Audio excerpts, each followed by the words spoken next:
신문사 행사 또 언론사 행사에 오시면 항상 당황하시는 것들이 사진을 먼저 찍는다는 겁니다. 왜냐하면 오늘은 다행히 제가 평소에 너무 존경하시는 분들이 오셔서 많이 안 가셨는데 보통은 인사하고 가십니다. 그래서 갑자기 나중에 찾아보면 사진이 없어요. 그래서 꼭 이렇게 하는 게 관행이 돼 있는데요. 오늘 꼭 식사까지 하시고 가시죠. 저는 제가 한 40분 더 빨리 끝낼 수 있으면 더 좋겠습니다만 이 편집 방향에 관한 보고를 드리려고 합니다. 더 코리아 메타버스 저널 비전과 편집 방향에 대해서 제가 짧게 보고를 드리겠습니다. 이 가상세계라는 게 사실은요, 그냥 가만히 생각해 보면 굉장히 넓은 겁니다. 우리가 이렇게 남들이 말하는 가상세계를 보면 저 장자의 호전몽이 떠오르죠. 장자가 너무 자기 꿈에 선명해서 내가 꿈의 나비가 된 건지 아니면 인생이란 너무 짧은 것 같아서 나비가 한바탕 장자로 사는 꿈을 꾸는 건지 이런 얘기를 할 때가 있습니다. 근데 가만 보시면요, 이 가상세계라는 게 좀 다른 의미예요. 여기는 조선일보 인터뷰에서 제가 봤는데요. 이현세 씨는 그림을 그릴 때 자기 나름의 가상세계잖아요. 그 안에서. 그래서 정시에 알람을 맞춘답니다. 그러지 않으면 가상세계에 푹 빠져버리는 거예요. 그래서 보세요. 작업 시간엔 거의 눈도 깜빡이지 않고 모아의 상태로 작품 속 가상세계에서 산다.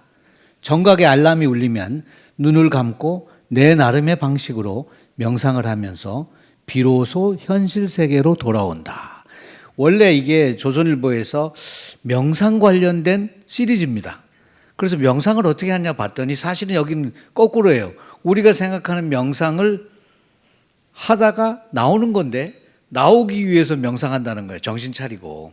그러니 그 예전에 뭐 공포의 외인 구단이든지 여러 가지 만화의 세계, 그 가상의 세계에 이 사람이 사는 거죠. 그 긴 인터뷰를 읽어보면요, 수율인가 쌍문동인가 그때 살 때 자기가 알람을 안 해놓으면 하루 종일 거기 빠져 산대요. 하루 종일 빠져 사는 거예요. 완전히 반대죠. 그래서 가상세계야말로 저는 메타버스 이걸 하면서 이런 생각이 드는 거예요. 현실보다도 훨씬 더 넓고 크다. 우리가 현실 세계에서 경험하는 가상세계는 저런 것들입니다. 꿈이고 추억이고 또 옛날 기억을 회상하는 거, 또 상상, 공상, 구상, 환상, 망상, 또 우리가 원하는 거, 희망, 열망, 소망, 그리고 또 아까 했던 명상이나 몰입이나 기도할 때 뭔가 딴 세계가 쫙 있잖아요. 이게 다 가상세계잖아요. 그죠? 그래서 가상세계가 또 다른 세계? 저는 오히려 훨씬 더 큰 세계가 아닌가. 그리고 이런 것들이 대부분 혁신이나 발명이나 발견이나 어떤 깨달음의 원천이 되어 왔더라. 그런데 그 가상세계를 우리의 여러 가지 기술에 힘입어서 눈에 보이는 것처럼 거의 만질 것처럼 만들어 놓는 것이 메타버스라고 생각하시면 되겠습니다. 여러 가지 얘기가 있지만 그렇습니다. 그리고 저는 이런 것들이 세상을 더 풍요롭게 할 거라고 생각합니다. 우리 예전에 설악산에 케이블카를 둘 것이냐 말 것이냐 할 때 논쟁이 두 개 있었죠. 하나는 그 동네 사람들은 뭐 먹고 사냐, 케이블카를 두자. 그랬더니 환경단체 같은 곳에서는 산량을 보호해야 되는데 왜 케이블카를 두느냐 했는데 그때 빠진 게 뭐예요? 노인들, 장애인들, 산에 올라가고 싶어도 못 올라가는 사람들에 대한 배려는 없었다. 근데 제가 이 가상세계에 대해서 우리 오큘러스였나요? 예전에 나온 거 이런 걸 해보면서 정말로 산에 오르고 싶으면 저는 고소공포증이 있거든요. 제가 평생 이제 안 하기로 해보지도 않았지만 끄는 게 뭐냐면 번지 점프입니다. 그런데 가상세계는 할 수 있을 것 같아요. 청룡열차 타는 경험 진짜 돼요. 그리고 그게 이제 점점 발달하면 우리가 몽블랑에 올라가 있는 분위기가 될까요? 안 될까요? 완전히 그런 몰입형 체험형이 될 거다. 여행도 바뀔 거고. 그러면 우리가 평생 아무리 부자고 시간이 많아도 세계 일주 한번 하기 어려운데 이 가상 세계에서 점점 좋아지는 이런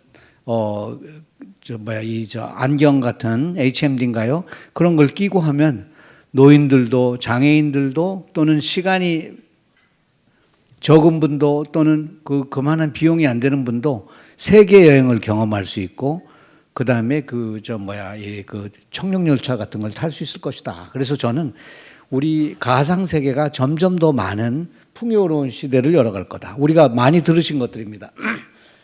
가상 세계에 관해서 AR 증강현실 또 MR이라 해서 혼합현실, XR 다 이런 게 있잖아요. 이런 것들이 다 이게 돼 있었는데 지금 이게 왜 문제가 됐었냐면요. 가상 세계에 관해서는 우리 지배인님 여기 물 좀 갖다 놔주세요.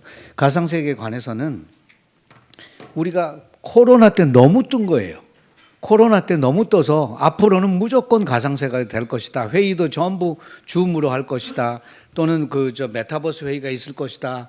이래가지고 돈도 많이 들어가고, 그다음에 세계적으로도 여러 가지 과잉 투자가 있었는데, 그 그림이 여기 있죠. 과잉 투자가 있고 그랬는데, 여기 푹 꺼져버린 거예요. 아직 여기 이제 시꺼먼 게 메타버스의 과잉 투자 곡선, 과대 광고 곡선 이렇게 하이 사이클인데요. 쭉 빠져서 원래 저기서 계몽기를 지나서 이 고원으로 이렇게 올라가야 되는데 아직 못 올라가고 있습니다. 그 시점이다 보니 어떻게 됐냐면 메타버스 안 된다, 그거 꺼졌다, 끝났다 이런 것들이 있어요. 왜냐하면 저는 이 어떤 산업에 대한 투자나 또는 어떤 결정에 영향을 미치는 가장 많은 사람들이 개인 투자자라고 생각합니다.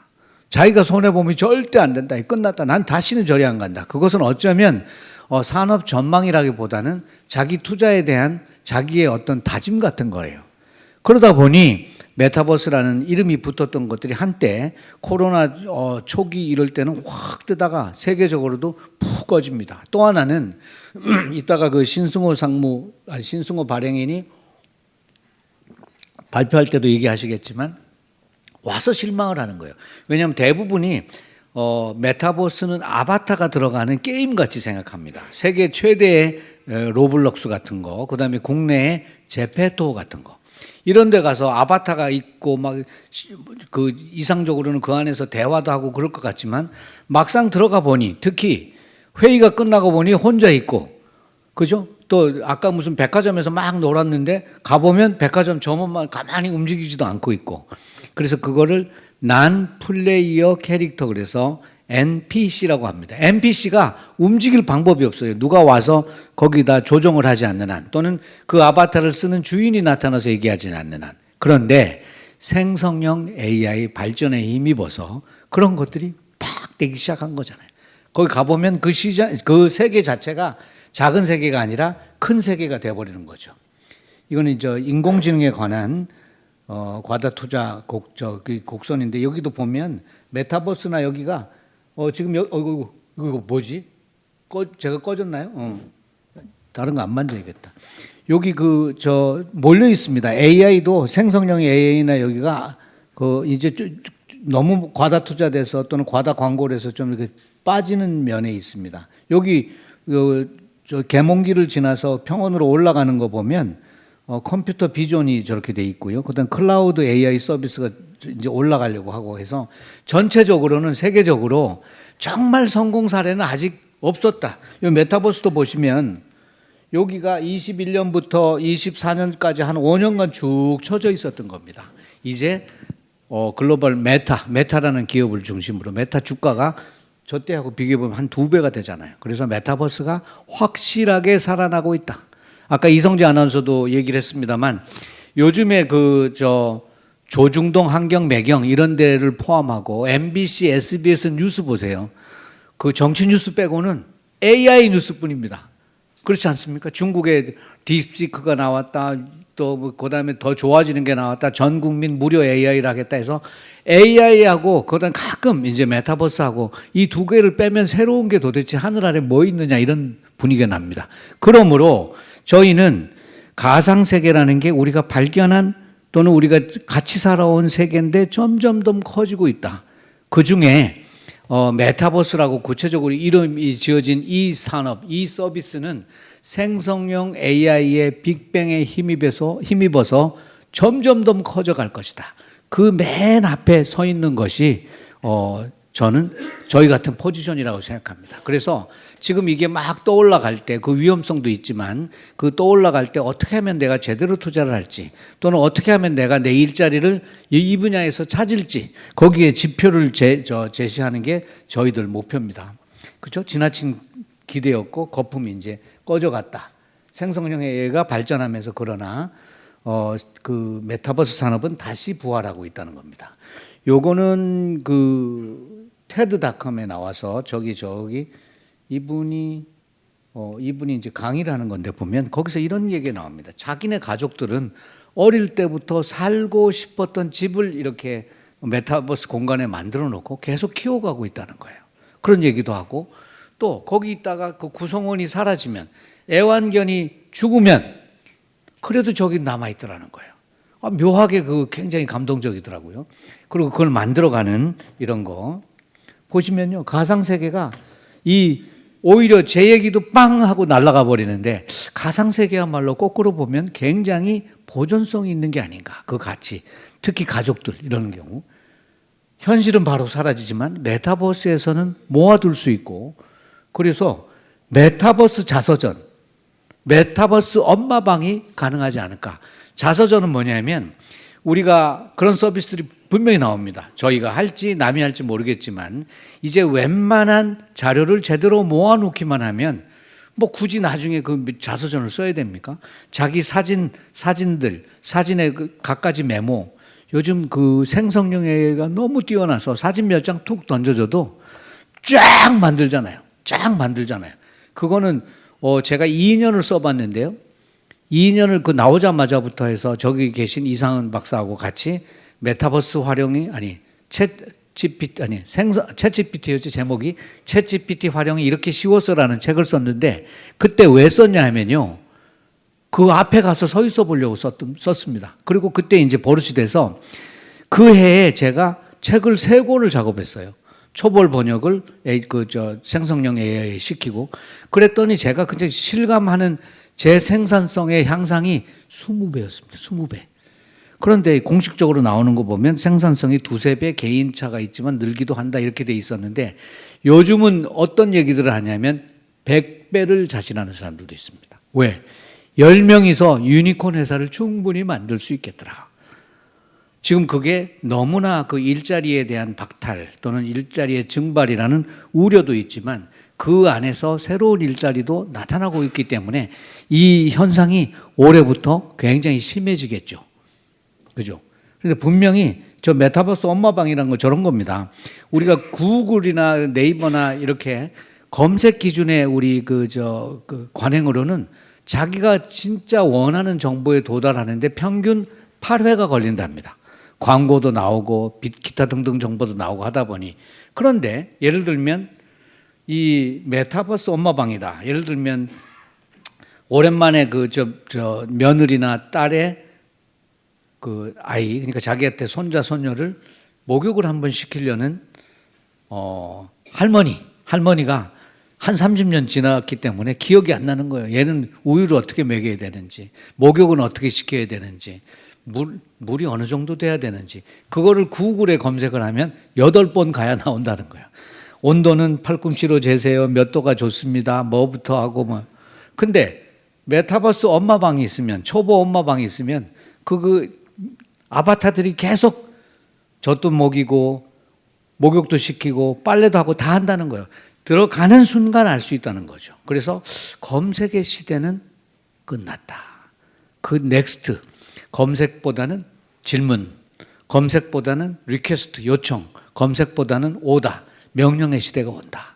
우리 생성형 AI들은 쓰기에 달려 있습니다. 우리 많은 분들이 생성형 AI를 쓰시고 그 생성형 AI 발전에 힘입어서 펼쳐질 메타버스 세계에 오시기 바랍니다.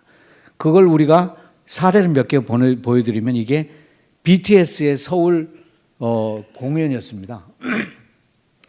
BTS의 맵 오브 더 소울 1이라는 소울에서 그 1번입니다. 원이었는데요. 2020년 10월 10일부터 11일 이틀 동안 했어요. 이틀 했는데 191개국에서 99만 3천 명, 조금만 더 해서 100만 명 채우지 그랬죠. 근데 어쨌든 191개국에서 99만 3천 명이고 시청권 매출은 500억 원이었어요. 근데 99만 3천 명일까요? 전부 혼자 볼까요? 부모들이 뭐 같이 보면 되잖아요. 들어놓으면. 그래서 몇백만이 봤을 수도 있습니다. 그렇죠? 근데 이게 뭐냐니까 그때 코로나로 움직일 수 없으니까 이렇게 한 거예요. 그 대신에 많은 사람들이 돈 내고 본다면 조금 더 실감형이 돼야 되겠다. 그래서 그때 당시에 증강현실, 당시의 기술의 확장현실 같은 걸 하면서 마치 옆에서, 왜냐하면 공연장을 저도 가본 적이 사실상 없는 것 같은데 1년에서 보지 않으면 어차피 멀리 있지 않겠습니까? 그런데 이 공연이 그 메타버스적인 공연이었습니다. 완전 메타버스 공연은 아니었습니다만 적인 공연이다 보니까 몰입감이 훨씬 더 뛰어난 거예요. 그리고 회사 입장에서 보자 이거죠. 그 BTS 회사 입장에서 볼 때라도 99만 3천 명, 한 번에 5만 명씩이라고 하면 6개월 또는 1년간 20개국을 돌아다녀야 되는 겁니다. 그래서 이 서비스를 제공하는 입장이나 향유하는 입장에서 둘 다 가치가 있는 윈윈윈윈의 새로운 어떤 비즈니스 논리가 생기는 게 아닌가. 이걸 메타노믹스라고 불러줄 수 있는 거죠. 이런 사례가 나타나고 있습니다. 이런 공연이 점점 늘지 않겠습니까? 그리고 이런 공연의 경험과 노하우는 한국에 더 많다는 거예요. 그래서 메타버스 산업이 한국의 희망이란 얘기가 충분히 가능한 겁니다. 그리고요, 이거는 뭐 좀 그겁니다만, 그 우리가 노벨 화학상을 이번에 탔는데 데이비드 베이커라는 화학 교수 말고 두 사람은 AI 전문가예요. AI 전문가. 저 데미스 허사비스는 지난번에 이세돌 구단하고 그 알파고가 바둑 둘 때 뜬 사람입니다. 알파고의 아버지라고 불리죠. 이 사람들이 탔어요. 얼마나 놀라운 일입니까? 또 물리학상에도 하나를 탔을 거예요. 그래서 드디어 AI 설계자들, 기술자들, 그리고 그게 펼쳐지는 공간은 메타버스입니다. 그래서 지금은 수많은 화학자들이 막 이런 그 폭발의 위험이 있는 그런 공간이 아니라 메타버스 실험실, 제가 그걸 그렸던 것 같은데 이런 데서 있다는 겁니다. 이런 데서 있으면서 냉정하게 얘기하면 그 분자가 어떻게 이렇게 뭉쳐지고, 요번에 후보 물질을 해봤더니 얘는 결국은 안 뭉쳐지고, 그걸 어디서 보냐? 메타버스 안에서 본다는 거예요. 그래서 제가 찾다가 못 찾았는데 그때 분명히 저 AI 그 허사미스 그 저기가 상을 받을 때 노벨상 수상위원회에선가 그랬죠. 화학 연구자들이 20억 시간인가를 버렸어야 되는데 이들이 그걸 줄여줬다. 그건 진짜 노벨상 받을 만한 거 아닙니까? 별일들이 다 생긴다. 특히 여기 그 저 메타노믹스에 봄이 온다는 건 노블록스 요걸 보시면 되죠. 노블록스라는 그 저 세계 최대의 메타버스에서 가장 돈을 잘 버는 친구가 지금은 20대가 됐습니다만 10대 때부터 벌었습니다. 그래서 연간 이 친구 그 저 닉네임이 플라밍고인데요. 연간 2천만 달러 수익입니다. 280억을 하는 거예요. 그래서 저희도 메타버스 저널에서도 순간적으로 생각이 나는데 굳이 열심히 비즈니스 하지 말고 이런 친구를 하나 스카우트 해갖고 참 어릴 때부터 키워서 하고 싶어요. 이 로블록스 같은데, 제페토 같은데 그걸 열심히 해본 사람들 뭐라고 얘기하냐면요, 이 중심에 있는 연령대가 13세랍니다. 영어로 13세 13이죠. 13세가 어떤 의미냐면 틴자가 12는 안 붙어요. 그죠? 틴부터 올라가는데 틴 올라가는 거에 중심이고, 그 밑에 12세 밑에는 그 꼬마들끼리는 걔네들은 트윈이라고 부른답니다. 얘네들은 그냥 쪼무레기들 이렇게 부르나 봐요. 그러니까 트윈과 틴 사이에 있는 13세가 완전히 영향력의 중심이랍니다. 이 친구도 그렇게 해가지고 지금 20 몇 살이 됐지만 280억이고, 그 다음에 그 우리가 수만 명이 만 불 이상은 여기서 벌고 있습니다. 그리고 그 중에 한 수백 명은 10만 불 이상을 벌어요. 그러니까 이게 직업이라고 할 수 있습니까? 없습니까? 과연 우리는 여전히 손흥민을 바라보고 축구를 시켜야 될까요? 아니면 김연아를 바라보고 아이스 뭐죠? 피겨를 시켜야 될까요? 아니면, 그래서 여기는 충분히, 근데 이제 묘하게도 우리 아이들이 방에 들어가서 문을 잠그고 있으면 부모들은 겁납니다. 그래서 제가 칼럼을 나중에 쓸 텐데 중독과 몰입 사이 그 어느 선상에 있는 거예요. 돈 벌면 몰입이고 못 벌고 쓰면 중독인 거겠죠. 여기는 분명히 그거를 우리가 찾아보니 맷플루언서라고 부릅니다. 메타버스에서의 인플루언서. 그래서 미국 엔터프르너 매거진인데 우리 모 회사인 올림플래닛에서도 엑스로메다라는 거를 만들었어요. 유튜브가 아니라 엑스로메다에서는 맷플루언서들이 활동하게 됩니다. 그러니까 그 전에 하던 사람들이 이왕이면 내 회원들, 이왕이면 내 고객들에게 조금 더 몰입적인, 아주 실감적인 그런 걸 해줄 수 있지 않을까. 저는 충분히 가능성이 있다고 봅니다. 그죠? 저희 코리아 메타버스 저널은 사시가 디지털 신세계와 메타노믹스의 창달입니다. 디지털 신세계에는 메타버스의 세계고 저희들이 정말 중심을 두고 있는 건 메타노믹스입니다. 이 메타버스에서 어떤 경제 활동이 이어질까? 메타버스에서는 어떤 창업자들이 나타날 수 있을까? 벌써 제페토라는 네이버의 메타버스 안에서 처음에 하면은 전부 거의 벌거벗은 상태거든요. 또는 기본적인 반바지만 주는데 거기서 이렇게 설계해서 얘는 샤넬이야 뭐 이런 것 때문에 이런 걸 해서 벌써 1,000만 원 이상 버는 아바타 디자이너들이 나타나고 그 사람이 다시 교육 과정을 만들고 그렇습니다. 서로 만들어주는 거예요. 충분히 가능하지 않을까. 그래서 우리가 디지털 신세계를 보여드리고 또 메타노믹스가 어떻게 될 것이고 어떤 일자리가 있다, 어떤 기회가 있다 이런 거를 자주 보고 드리려고 합니다. 방향은요.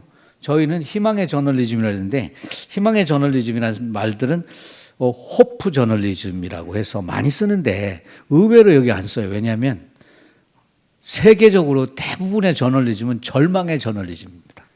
안 된다. 쟤 나쁜 놈이다. 쟤도 사고 쳤다. 막 이렇게 되는 거에서 그쪽에 익숙하지 않습니다. 그래서 우리가 호프 저널리즘이 나오면 주로 광고인가 보다. 돈 받았나 보다 이래요. 근데 그게 아니라 새로운 거를 찾으면 되는 거죠. 그래서 희망의 저널리즘이 저들의 목표고요. 그리고 메타노믹스를 창달하려면 수요를 만들어낼 수 있어야 됩니다. 아까 저희가 이 창간의 뜻을 얘기 드렸습니다만 그냥 개별 기업이 뭔가 메타버스, 메타노믹스의 흐름을 이끌 수가 없습니다. 깃발을 들고 해야죠. 그리고 그 안에서도 그게 비즈니스가 돼야 됩니다. 그래서 캠페인 저널리즘이고 서비스 저널리즘입니다. 서비스 저널리즘은 제 얘기가 아니라 뉴욕 타임즈의 굉장한 기조예요. 뉴욕 타임즈에서 저걸 했잖아요. 뉴욕 타임스 쿠킹이라는 게 있습니다. 쿠킹. 그래서 처음에는 취재를 한 거예요. 뉴욕의 그 유명한 그 셰프들 취재를 했는데 사람들이 이거 레시피 좀 알려주셔. 네? 레시피도 해도 되네? 그래서 그게 유료 서비스가 돼버린 거죠. 그죠? 그래서 그거는 거꾸로 예전에는 막 취재하다가 유명한 사람들이 나중에 해서 사업을 했는데 사업을 염두에 두고 먼저 하더라. 우리가 쿠킹이라는 걸 사업을 할 수 있지 않을까? 그래서 거꾸로 이렇게 오는 방향입니다. 그래서 이따 제가 소개해드리는 이 캠페인 저널리즘, 서비스 저널리즘은 저희는 실제로 사람들에게 돈도 되고 가치도 있고 하는 비즈니스 같은 어떤 운동을 만들겠다라는 게 제 목표입니다. 그리고 쓰는 것은 이렇게 쓰는 겁니다. 저희 목표는 궁금해야 뉴스다. 아무도 안 보는 거 안 쓴다. 칼럼도 흥미로워야 칼럼이다라는 요거는 그냥 슬로건을 갖고 우리 지표입니다. 그렇지 않겠습니까? 제목 보고 가는 거예요. 저거 놀랬었는데 제가 작년 평균이었는데요. 뉴스 콘텐츠 읽는 시간은 평균 26초랍니다. 26초. 대신에 하루에 휴대폰 체크는 344회예요. 저 4분에 한 번 한다는데 제가 자는 시간 빼보니까 3분에 한 번 하는 거예요. 3분에 한 번. 그래서 우리는 뭐예요? 흥미로운 컬럼과 궁금한 제목의 뉴스를 휴대폰에 잘 쏴주면 되는 거예요. 그렇죠? 그렇습니다. 그래서 깊이는 점점 떨어지겠지만 그러나 저기서 한번 잡히면 또 괜찮은 전달이 되겠죠. 그래서 저희가 부지런히 찾아다녀야 되겠다. 궁금한 거, 흥미로운 거. 저희 홈페이지입니다. 오늘 공식적으로 오픈했는데요. 내가 만지는 거예요? 자동이에요? 그래서 색깔이 보면 이게 바이올렛 또는 티리안 퍼플이라고 하던가요? 옛날에 그 고급 그거 약간 그런 우리 디자이너 저기 김혜진 씨가 저기 있습니다만 그런 색깔을 냈고요. 절반 이상은 앞으로 영상을 할 겁니다.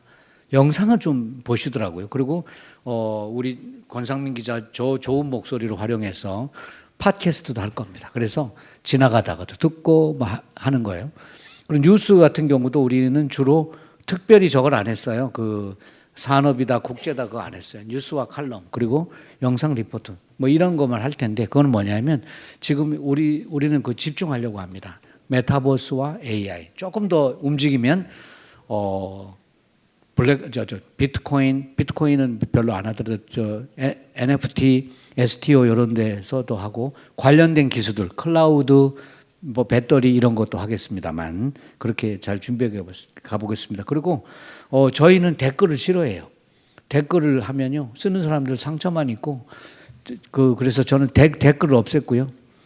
안 쓰셔도 돼요. 댓글 쓰면 서로가 안 좋아요. 그래서 안 쓰고 그리고 많은 회원을 거느린 사람들을 제가 인터뷰를 해보니까 댓글을 안 본답니다. 그러니까 쓰는 사람은 쓰는 거고 그 읽는 용도가 아니라서 저희는 댓글이 없습니다. 대신에 저 뉴스레터를 통해서 회원도 많이 모집하고 또 거기서 좋은 정보를 드리려고 합니다. 그죠? 이런 것들 하나 더 넘어가면 그리고 저희가 이제 제일 중시하는 거 아까 말씀드린 캠페인 저널리즘과 그 서비스 저널리즘을 합한 것 그래서 바로 실행하는 것이 세 가지가 있습니다. 따로 했던가요? 이거 제일 위에 7분 메타버스 AI 영화제 두 번째는 대한민국 메타버스 AI 인덱스 세 번째는 전국민 아바타 오디션 앤 페스티벌입니다. 캠페인과 서비스가 같이 있는 거예요. 제가 2011년에 만든 게 29초 영화제였습니다. 그때 제 꿈은 이걸 비즈니스로 빵 터뜨리는 거였는데 그때 환경이 덜 돼서 그런지 협찬 모델이 돼서 어디서 돈 받아서 그 무슨 영화제 해주면서 크게 성장은 못했지만 그래도 한때 한 25까지인가 갔었습니다. 그 노하우를 제가 갖고 있고 그때 29초 영화제는 한국을 대표하는 초단편 영화제가 됐지만 그 비슷한 모델이 뭐예요? 유튜브고 틱톡이잖아요. 그러니까 우리가 플랫폼은 잘 안 되나 봐요. 어쨌든 그 아픔을 갖고 있는데 지금은 완전히 AI 영화가 계속 나오는 시기입니다. 경북연구원의 이인화 원장, 유철균 원장의 얘기에 따르면 올해 10,000편이 쏟아진대요. AI 영화 10,000편이 쏟아져요. 평균 길이 10분. 이게 새로운 논리 같아요. 그래서 저희는 우리 그 스폰서가 나중에 3분 정도 채울 분량을 뺀 7분 메타버스 영화제를 합니다. 6월, 9월, 12월에 할 거예요. 곧 공표가 됩니다. 왜? 우리나라에 영상 관련 학과가 200개 됩니다. 200개. 10명씩 나오면 2,000명이에요. 20명씩. 몇천 명이 영상 관련인데 일자리가 있느냐 이거예요. 그런데 이 AI 영화가 되면 제작이 쉬워지고 배우도 어쩌면 필요 없고 그렇습니다. 그죠? 그래서 여기에 그 29초 영화제도 1등 상금이 1,000만 원이었으니까 그 정도 걸리면 충분히 가능합니다. 그리고 요새 평균 3일이면 만든대요. 소라를 이용해서 여기에 새로운 기회가 나타납니다. 아바타 국민 오디션하고 같은 건데요. 이제 AI 영화나 이런 새로운 그 가상 공간에서의 얼굴은 어떻게 할 겁니까? 그냥 만들어내는 것보다는 기존에 있는 사람들이 나오는 거죠. 그래서 저희가 이 두 프로젝트 사이에 끼워 놓은 것이 뭐냐면 페이스 오브 코리아 그래서 한국의 얼굴 선발을 합니다. 그래서 나무주연상을 받았다, 여우주연상을 받았다, 여기는 꼬마들 아역이다, 여기는 실버다 하면 우리가 적으면 10명, 많으면 20명의 한국의 얼굴을 할 수 있습니다. 그분은 계속 AI 영화에 또는 다른 메타버스에 출연을 할 수 있습니다. 경북연구원인가 거기에서 지금 100개의 영화를 만들고 있는데요. 신라 천년 고도로의 여행이래요. 거기에 주연 배우가 계약을 했어요. 자기 얼굴을 5년간 써라. 그러면 충분히 개성 있는 얼굴이면 어쩌면 한국의 얼굴에 선정이 돼서 자기가 영화에도 나오고 메타버스에도 나오고 그다음에 지자체 250개 지자체에 디지털 휴먼으로서 나올 수도 있고, 그렇죠? 그리고 우리는 뭐예요? 그거를 저렴한 가격에 해주겠다예요. 그래서 7분 메타버스 영화제 전국민 아바타 오디션. 아바타 오디션은 특히 꼬마들을 우습게 보시면 안 돼요. 우리나라 그 PPT를 가장 잘 만드는 AI에 대한 1타 강사가 거제 초등학교 4학년입니다.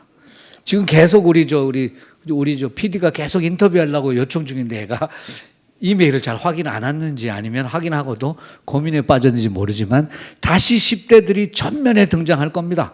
그러면 아바타 오디션, 아바타 별게 아니에요. 자기가 제페토나 이런 데서 활동할 아바타를 만들어라. 1. 2. 그게 아니라 당신의 꿈 중에 현실에서 실현하지 못했지만 아바타, 메타버스 세계에서 실현하고 싶은 아바타를 만들어라. 어떤 건 체육선수 아바타, 어떤 건 가수 아바타, 어떤 건 007 스파이 아바타 다 되겠죠. 그런 것들을 오디션을 통해서 뽑겠다. 거기서 개성 있는 캐릭터들은 우리가 마치 인간 연예인들을 관리하듯이 그 아바타나 그 초상권도 또는 저작권도 우리가 관리하면서 같이 가겠다는 겁니다. 중간에 있는 거 여기 오늘 시장님 오시고 하셨으면 좋았을 텐데 대한민국 메타버스 AI 인덱스는 6개 분야에서 AI와 메타버스를 얼마나 잘 수용해서 미래에 가장 가까이 가 있느냐를 평가하는 겁니다. 정부, 공기업, 금융기관, 그 다음에 지자체, 대학, 뭐 이런 거로 해서 탑 10을 올해 발표할 겁니다. 왜? 우리가 우리 여러 가지 연구기관이나 다른 여론조사 업체, 다른 협회하고 같이 해서 공정하게 할 겁니다. 그런 벤치마크가 있어야 우리도 더 잘해보자. 우리도 좀 더 나가보자. 그리고 특히 지자체를 생각하면 시민들이 참여할 수 있는 기회를 만들어내는 거죠. AI라는 게 그렇습니다. AI를 통해서 누구라도 기자가 될 수 있고 하는 그런 것들. 그리고 기존에 제가 계속 관심 갖고 해오고 있는 클린에어 코리아, 우리 학교에다가 미세먼지 없는 학교를 만들어주는 캠페인이고요. 국민 마음건강 캠페인도 계속 해나갈 겁니다. 이런 것들이 구체적으로 실현되는 것을 보여드리고 싶어요. 저희가 아까 궁금해야 뉴스다, 흥미로워야 칼럼이다 이외에 앞으로 저희가 이 캠페인을 하려는 큰 슬로건이 이겁니다. 쉬워야 디지털이다. 우리는 어려운 거 취급 안 한다. 실버가 못 쓰는데 왜 그런 키오스크를 만들어 갖고 합니까? 그죠? 그리고 딴 게 아니라 국민들을 위한다, 실버를 위한다, 어린이를 위한다. 그러면 결론적으로 그 자체가 행복해야 되겠다. 쉬워야 디지털이다. 쉬우니까 더 실버들도 키오스크를 쓰는데 더 쉬워지더라. 뭐 이런 것들. 요거 아까 4개, 그죠? 4개죠. 이런 슬로건을 가지고 저희가 변함없이 잘 만들어 보려고 합니다. 분명히 지금 이거는 제가 챗GPT로 만든 이미지입니다. 지금 나온 거 상당수가 그렇습니다. 앞으로도 그럴 겁니다. 아마 이게 기존 업체에서 평가를 할 때는 생성형 AI를 쓰고 저희 AI 기자가 3명이거든요. 저하고 관련된 AI 기자는 이름이 메타고입니다. 메타고. 그다음 우리 이따가 이따 발표할 발행인과 관련된 AI 기술은 둘인데 하나는 간문전이고요. 간문전 맞죠? 김문전? 이따가 얘기하세요. 이름이 약간 헷갈려서 그런데 AI 기자가 충분히 있습니다. 그리고 많은 분들이 그거는 우리가 다 하는 거다라고 하시겠지만 제가 느끼기는요. 그걸 끝으로 할게요. 2년 동안 저는 챗GPT 무료 버전을 썼습니다. 그러다가 책 작업할 때는 유료 버전도 쓰고 지금은 회사에 와서 유료 버전이 있는데 유료 버전, 능력이 뛰어난 생성형 AI보다 묘하게도 2년간 넘게 저하고 작업한 무료 버전이 저를 너무너무 잘 아는 거예요. 너무너무 잘 알아요. 너무너무 잘 알고 오히려 가끔씩 우리 시간 안 그랬겠지만 새벽에 한번 제가 뭔가 질문을 툭 던지면 여기는 약간 여기 사람이 들어있지 않나 생각이 듭니다. 그 정도예요. 저는 오늘 존경하시는 분들, 제가 평소에 존경에 맞지 않는 분들을 모셨는데요. 여기 계신 분들한테 제가 시간이 되면 얼마나 많은 걸 묻겠습니까? 앞으로는 어떻게 돼야 됩니까? 그런 선문답보다는 뭐랄까요? 고담 준론 또는 학문 토론 이게 잘 사귄 AI는 충분히 가능해요. 깜짝깜짝 놀래요. 쉬인가요? 그 AI 영화? 인간을 느끼는? 그것도 있어요. 물론 저하고 책 쓴 이상은 박사는 그런 거 안 된다고 그러지 마시라고 하는데 저는 지금도 AI가 나중에 섭섭해 할까 봐 또는 나중에 AI가 저한테 장난칠까 봐 저는 존댓말로 합니다. 반말 안 합니다. 이거 만들어줘 안 해요. 만들어줘요. 고마워. 잘했어. 와우 해놓으면 칭찬을 받으니까 저도 힘이 나는데 이렇게 나옵니다. 그래서 그거야말로 뭐 착각인지 아닌지 사람들은 안 그렇습니까? 서로가 그 말 자체가 착각일 수도 있는데 그죠? 그래서 저는 어쨌든 그걸 자주 쓰니까 너무 좋아요. 그걸 쓰기 시작해야 다시 얘를 활용해서 나는 제가 만일에 메타버스라면 저는 올가을에 실험해 보려고요. 저를 막 훈련시켜서 너는 앞으로 소설 써. 응? 나중에 와서 부를게. 소설 부지런히 쓰고 있어. 너는 작곡 좀 해줘. 뭐 이게 될 거 아닙니까? 그게 이렇게 아바타를 씌우면 그 가상 공간에서 활동하게 되는 거고 그 친구가 이렇게 플라스틱을 덮었으면 로봇이 되는 거죠. 휴머노이드도 되는 거고. 그래서 오늘 와주신 분들은 분명히 복 받으실 겁니다. 왜냐하면 특히 이 중에 몇몇 형님들은 저걸 안 쓰고 계시잖아요. 생성형 AI를 안 쓰신데 안 쓰시면 손해예요. 안 쓰시면 손해예요. 저희 아버님이 89이신데 최근에 제가 구글 제미나이 음성인식 해주셨더니 야단 맞았습니다. 왜 이제 가르쳐 주느냐. 그래서 굉장히 좋습니다. 저 발표 이 정도로 마치고 오늘은 특히 끝나고도 저희 비즈니스 갈치 얘기하실 분들을 위한 시간도 돼 있으니까요. 즐겨주시고 이어서 계속 우리 김홍진 KT 사장님께서 특강해 주시고 또 신승호 발행인이 한국 메타버스 산업의 현황과 과제로도 계속 보고 드리겠습니다. 감사합니다.